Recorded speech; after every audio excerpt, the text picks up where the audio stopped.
Assalamualaikum warahmatullahi wabarakatuh. Hey Sobat Info, kisah Nabi Adam yang memakan buah huldi bersama Hawa tentu banyak didengar umat muslim di seluruh dunia. Masyarakat awam pun berpendapat jika kisah Nabi Adam memakan buah huldi itu adalah karena godaan setan. Pada akhirnya, Nabi Adam dan Hawa dinyatakan bersalah dan kemudian diturunkan ke bumi.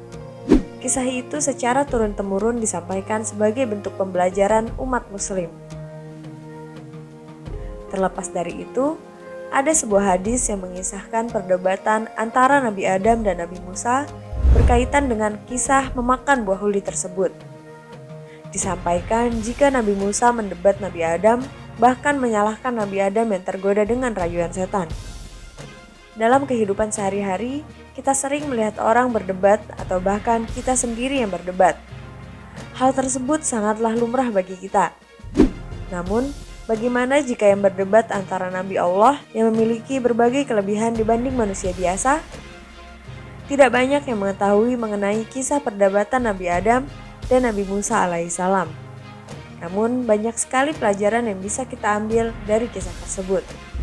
Simak di video ini dan jangan lupa untuk klik tombol subscribe dan aktifkan lonceng notifikasi agar bersama kita berbagi info dan video terbaru dari kami. Suatu hari Rasulullah SAW menceritakan kisah pertemuan antara Nabi Adam alaihissalam dan Nabi Musa alaihissalam kepada para sahabat. Pertemuan antara kedua nabi itu terjadi ketika Rasulullah SAW melakukan Isra Mi'raj. Keduanya bertemu atas permintaan Nabi Musa. Ketika itu, Rasulullah bersama para nabi melaksanakan sholat berjamaah di malam Isra. Rasulullah SAW menjadi imam sholat tepat di Masjid Al-Aqsa. Saat Mi'raj ke Sidratul Muntaha, Rasulullah berbincang dengan keduanya. Tak hanya berbincang dengan Rasulullah, Nabi Musa pun ingin berbicara kepada Nabi Adam, bapak seluruh manusia. Kedua nabi yang diutus Allah SWT itu pun berbincang. Nabi Musa sempat menyalahkan Nabi Adam yang melakukan dosa sehingga anak cucunya harus hidup di dunia. Namun Nabi Adam memberikan alasan yang membuat Nabi Musa terdiam. Dalam buku kisah-kisah Sahih dalam Al-Quran dan Sunnahnya, karya Umar Sulaiman Al-Ashqar disebutkan, hadis tentang pertemuan Musa dan Nabi Adam diriwayatkan Bukhari dan Muslim yang berasal dari Abu Hurairah. Musa berkata, "Kamu adalah Adam yang diciptakan oleh Allah dengan tangannya. Dia meniupkan ruh padamu. Dia memerintahkan malaikat sujud kepadamu. Dan dia mengizinkanmu tinggal di surga. Kemudian, gara-gara kesalahan, kamu menjadikan manusia diturunkan ke bumi." Adam menjawab, "Kamu adalah Musa yang dipilih Allah dengan risalah dan kalamnya. Dia memberimu lauh, kepingan kayu, atau batu yang berisi penjelasan tentang segala sesuatu. Dia telah mendekatkanmu kepadanya sewaktu kamu bermunajat. Berapa lama kamu mendapatkan Allah telah menulis Taurat sebelum aku diciptakan?" Musa menjawab, 40 tahun. Adam bertanya, "Apakah di sana tertulis, dan durhakalah Adam kepada Allah dan sesatlah dia?" Quran Surat Toha ayat 121. Lalu Nabi Musa mengiyakan pernyataan tersebut. Nabi Adam berkata, "Apakah kamu menyalahkanku hanya karena aku melakukan sesuatu yang telah ditulis oleh Allah 40 tahun sebelum Dia menciptakan aku?" Rasulullah SAW bersabda, "Adam mengungguli argumen Musa."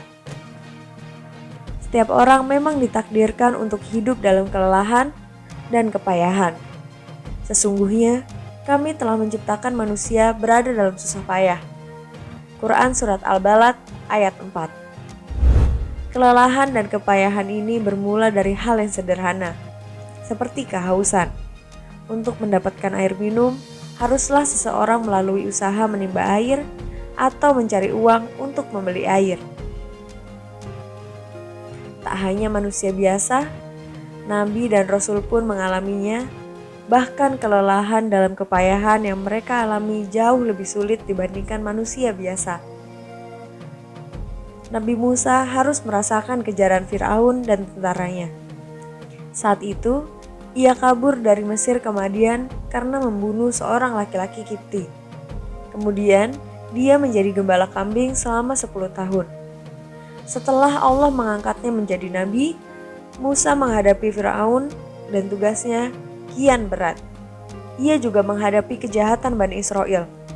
Begitulah ujiannya yang dihadapi hingga membuatnya lelah. Kemudian, timbul perasaan ujian yang harus dihadapinya ini disebabkan oleh Adam. Karena manusia pertama itu dianggapnya melakukan dosa, sehingga dia dan anak cucunya harus hidup di dunia.